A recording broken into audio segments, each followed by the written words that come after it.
তারপর সকালবেলা হরে কৃষ্ণ শুনিয়ে কিন্তু আমাদেরকে ঘুম ভাঙিয়েছে। আমরা ফ্রেশ হয়ে ব্রেকফাস্ট করতে চলে যাচ্ছি।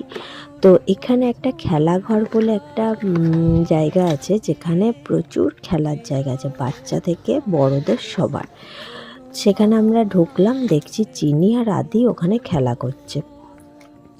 আমরাও একটুখানি দেখলাম, ভিডিও করলাম, খেলাধুলা করলাম। যাই হোক, বেশ ভালোই লাগলো। এন্টারটেনটা কিন্তু কাল থেকে খুব ভালোভাবে দিনটা কেটে গেল, আর এন্টারটেনও খুব ভালোভাবে কাটলো। যাই হোক, আজকে বাড়ি চলে যাওয়ার দিন। একটু তো মন খারাপ। শ্রেয়াদিরা অলরেডি রেডি হয়ে গেছে, আমাদের এখনও রেডি হয়নি। আমরা ব্রেকফাস্ট করে তারপরে রেডি হব। ওখানে ওরা খেলা করছে, খেলা করে আমরা একবারে ব্রেকফাস্ট করব, তারপরে রুমে যাব। তোমাদের আমার ব্লগগুলো কেমন লাগছে সেটা কিন্তু বলতে কেউ ভুলো না। আর তোমরাও কিন্তু এসো বাঙালি ফার্ম হাউসে, এক রাত কাটিয়ে যেও, খুব ভালো লাগবে। খুব সুন্দর না বলো?